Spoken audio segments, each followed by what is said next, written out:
welcome back to Where in the Herd. It's Tiffany. On today's show, we are going to be talking about hostels.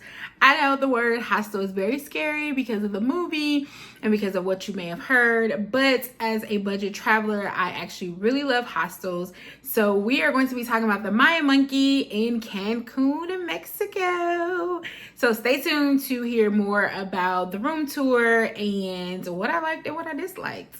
Stay tuned.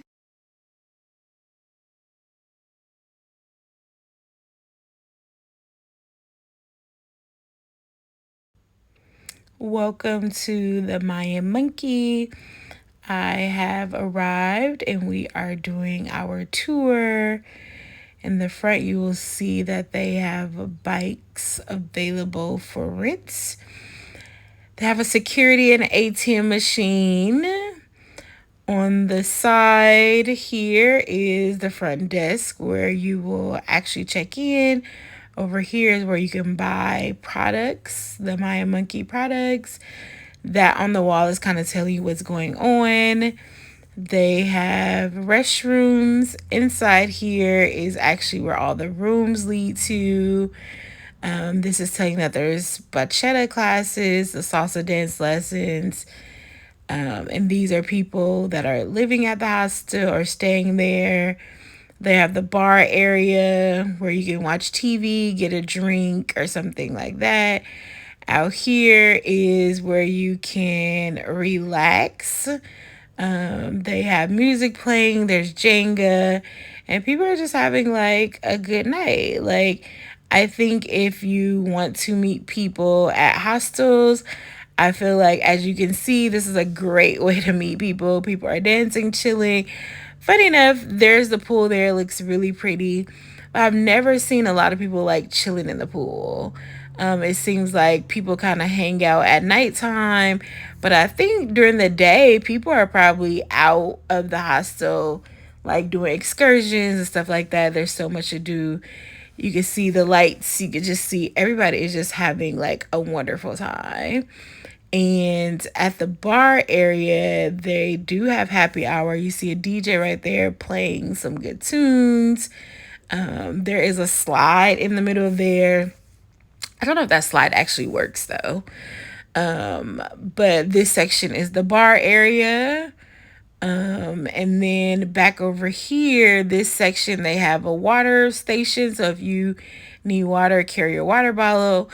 And there's also, you can cook back there as well. And they have lockers. They have like baskets to store your stuff. Here, yep, there you go. See, that's where the kitchen portion where you can store it. And again, this right here is where you can put your name on those little boxes for food and stuff like that. So that's really cool to have a place to store your stuff. Walking back over, again, looks like a microwave, stuff like that. And they also have bathrooms downstairs, in this common area, of course, as well as in your room. So let's go inside. This door is usually closed where you have to have a key card to enter. There are rooms all up and down here. You see this is 101 to 110. I am going to go into my room and show you. But first, we're going to keep walking down the hall a little bit just to show you exactly how many rooms they have down this particular hallway. That little arrow down the way right there is the laundry room. For some reason, y'all, I don't know why it smelled really bad in this particular laundry area. Funny enough, I was in 109 the last time I stayed there, but that's the laundry area. It looks clean, but again, that smell, I don't know what's going on with the smell. And now we are going to walk back towards my room. So this right here is where you have your lockers at. They will have letters according to your bed. And bring your own lock. If not, they will have one for you. And as you can see, this is the 12 bedroom. That is my bed right there. They will provide you with a towel, which, by the way, I love those towels. They're huge. You got your sinks, showers. And toilets, there's 2. So they also have a library in here.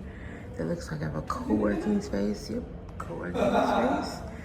And they have a slide. I don't know if it actually works, but so this is the view from upstairs to downstairs on the 2nd floor. Okay, y'all, really quickly, we have done a review of the hostel, Mayan Monkey, but I do want to point out one thing, this towel, okay? The reason why I'm pointing out this towel is because this may be one of my favorite parts. Because a lot of towels, even hotel towels, do not fit fully around you as a plus size woman. But this literally fits all the way around. So when I'm changing in the hostel, it's easy for me to wrap the towel around me and get dressed. So yeah, shout out to Mayan Monkey for that one.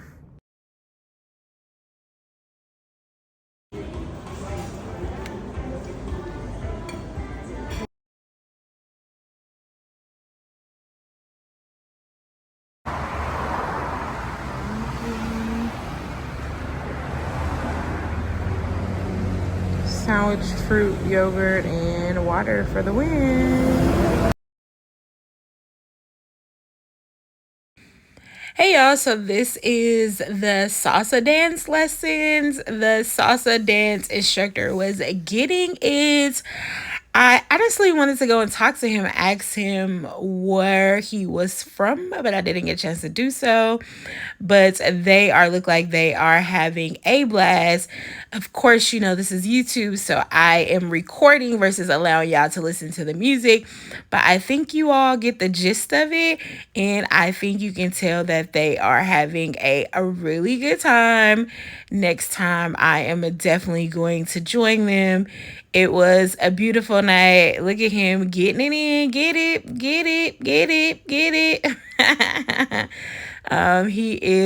Was a ball of energy and just very, very fun. And as you can see, everybody at the hostel is really enjoying it. And it was just a beautiful night. You got the pool in the background, the wind, the breeze is blowing. It was definitely a lit night at the hostel. So here is basically what you would call like the hotel zone. And so within, I would say 5-7 minutes of Mayan Monkey, you literally can walk down this strip. It is so much going on out here. It definitely reminds you of like a Vegas strip. They have various clubs, they have food. They are going to be constantly trying to tell you, hey, come check out my place. And so it was very, very lively. This is definitely where people go to party and to have a good time. This was my food from the restaurant that I chose. It was called something monkey. And that was fun. They had like a live band and they had the staff dancing. So it's kind of a fun atmosphere if you want to go and check out this particular restaurant or any of the restaurants on this particular strip inside the hotel zone. Okay, so let's get into the Mayan Monkey in Cancun. So first of all, we're going to start off with the directions of how you get to the Mayan Monkey. So when you arrive at the Cancun airport, there is going to be something called the Ido bus. The Ido bus, I think it's around $10-15. You go and purchase your ticket and it will drop you off downtown Cancun, okay? So once you get to downtown Cancun, then you can take the R1 bus and it literally drops you off right in front of the Mayan Monkey, okay? That's one way to do it. Another way to do it is to take a taxi. Now, taxi is much more expensive. I think I negotiated down to like $35. So it just depends on if you want to go straight there, just you in the car, or if you want to save some money and take the Ido bus. Either way, it's fine. And that is how you get to the Cancun Monkey. Or another option is to just rent a car. I actually regret not renting a car. Rent a car and take it straight down to the Mayan Monkey. I don't know specifically about parking. You would have to ask about that because I did not rent a car. I really don't have any information on that. But that's 3 options that you have to get to the Cancun Monkey. All right, so next we're going to actually talk about the rooms. So, contrary to what people believe about hostels, there are private rooms. Unfortunately, I feel like the Mayan Monkey in Cancun only has like 2 rooms by themselves. So if you're waiting to the last minute like I did, it's always going to be sold out. And I think there's another kind of like a double occupancy room. Again, there's only 2 of these rooms. So more than likely, if you are not booking this in advance, you probably will be in the shared dorm rooms, okay? So I actually stayed 3 different occasions. The first time was a 12-bedroom. And these are all mixed dorms that I was put in. And don't be scared about the mixed dorms. I didn't have any trouble with any of the guys, with any of the girls in any of the rooms, so I felt safe. I will say that the 12 room, I kind of liked it because there was not, all the beds weren't filled. And where I was at, I was like on the side of the bed. And so I was able to change like quickly without like actually going to the bathroom. But anyway, so the setup is there are bunk beds on each side, or just depending on the configuration of the room. What I do love about it is I love the curtains for privacy. And in the bed, they have a charging station. They have like a little slab of wood so you can put whatever, your phone, keys, whatever, in that section right there. They also have lockers that you could put in your smaller stuff. I never really put my suitcase in there because I feel like if you're gonna steal something, you can steal my clothes. Never had any problems with stealing. So I normally put my backpack, which has like my laptop and stuff like that, in the lock portion. And so I didn't bring a locker with me or a lock and key, so I just bought one for $6 while we were there. They do have air conditioning. They have 2 showers and 2 bathrooms per like room. And so yeah, that's basic, very basic, but I feel like it's clean up in my bed. Always looks clean, sheet always looks clean, and they will give you a towel and different things like that. And you have 1 sheet on your bed. Trust me, you don't need more than that because it doesn't get that cold. It's usually very hot in Mexico, so you should be fine. So the rooms are great. And also the 2 other nights I stayed was 8 bedrooms. And so I try to choose the smaller ones, but actually I kind of still like the configuration of the 12 because again, that little cut. If the 8 one that I had last time, they were side by side, so there was like no privacy at all. But it's cool. I feel like people walk around with their towels on, or some people walk around with their shorts or their underwear. And I just feel like we all know that it's a common space. The lights go out at a certain time, but the people in the room turn the lights out. I did notice that. It kind of annoyed me though, because I was last one coming in. I'm like, I need this light real quick. So I told the guy, okay, I'm going to turn it on and I'll turn it back off. But I feel like everybody's pretty respectful. I didn't hear anybody being loud. I feel like people were quiet. They went to bed at a certain time. People asked about snoring. I think I heard one guy snore on my last night there, but it wasn't enough to like wake me up or anything like that. And I did have bottom bunks the first time, and I did have the top bunk the last time. So having the top bunk is fine. I don't have no issues with getting up there. My thing is I gotta use the bathroom in the middle of the night sometimes. So when you're like deep in sleep, you wait till last minute to use the bathroom. So trying to come down while you gotta pee, yeah, that could be an issue. But try to, if you want a bottom bunk, I guess try to reserve it or send a note or something like that. Because if they're too full, you'll probably end up on a top bunk. But that's the room. Okay, so let's talk about activities there. So they do offer like a bunch of day activities. I saw Chichen Itza, Bacalar. They have a whole book that you can book tours for. And also they actually have activities at the location themselves. So the Friday night that I was there, they had salsa dancing classes. And so that was super cool. They offer like exercise classes. There's literally like a board with a list of activities and stuff to do. So I definitely say take advantage of those particular activities. In terms of food, so when you first check in, you can pay $5 for food. And I always get like the chilaquiles, but they have a very small menu. But I feel like $5, like you really can't beat that. But in addition to, if you don't want to pay the $5, they do have like granola, fruit, and yogurt, and like coffee and juice. That's just included with your stay. So I think that's a good deal. So the last day I was there, I was going to the airport. So I was going to the airport pretty early. So they were like, well, we don't know what time the cooking starts at 7, but actually the chef wasn't there when I woke up.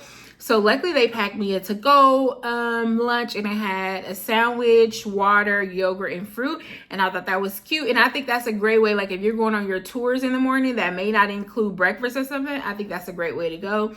They also serve dinner. I did not taste the dinner. And I noticed that they have happy hour too. So I think it was like 7 to 8 and 10 to 11. Don't quote me on those hours, but it'll be on the board where you can see again about the drinks, the menus, and different things like that. But my breakfast chilaquiles was good in the morning. No complaints. Everything was good. So take advantage of it right there. And specifically for Cancun, if you do not want to eat there, you can walk down to the strip, and there's so many restaurants. The last night I ate at Hooters, and I think the first night I ate at Monkey something. I don't remember the name. But yeah, so there's also walkable places, which is another reason why I like it. So the prices are very cheap. I actually have points on Orbit. So I think the first night I didn't pay anything at all because of the points I had. The second night, I think I paid $15 because of more points I had. And I think the last night, the third time I came, I ended up paying $45. And when I was looking online for those private rooms I saw, it looks like the price actually fluctuates. So you would have to check. It's definitely over $100 though, but you would have to check to see what the prices are for that particular time. I'm assuming they go up per demand, different things like that. But I feel like it's very affordable, and this is why people stay in hostels, especially if you're staying like long term. I think it's good. And side note, there are lots of beautiful hotels up and down Cancun on this little hotel zone or the resorts. But again, if you want to stay on a budget, I think a hostel is a great way to go. And then another people always want to talk about cleanliness. Is the hostel clean? I would say the hostel is pretty clean for what it is. I mean, remember, there's a bunch of people going in and out all day long. So, you know, they're constantly trying to clean up. I feel like the bathrooms are pretty decent. And I feel like the people that stay in the room try to keep it clean as well. So I feel like for cleanliness, as much as you can get clean as in a hostel, I feel like it was okay. It's not going to be like spick and span, but I think for, again, the amount of people that are going in and out and the cleaning that they do, I feel like it's pretty good hostel. Lastly, the staff. I would say overall the staff is pretty helpful. I think at one point maybe she got a little irritated with me because I was trying to ask multiple questions about how to take the bus back to this resort that I was going to where my cousin got married. And so she was like, well, you can just do what you want to do. And I'm like, I know I can do what I want to do, but I'm asking your advice in terms of like, which route should I take? Should I take a taxi there? You know, whatever the case is. So I don't know if she got irritated about my questions. But I will say that my socket wasn't working on one of the nights that I stayed there. And so I ended up staying over by like 2 hours. I think it's $5 per hour if you stay. And so he ended up not charging me because the power socket didn't work. So for me, that's great customer service. But the people at the bar are cool. And I feel like overall the staff they're okay. Well, I hope you enjoyed this video about Mayan Monkey in Cancun. If there are any questions or anything, let me know. If you stayed there before, let me know. If you have any questions about hostel staying, just put it down below. All right. Hope you enjoyed. Peace.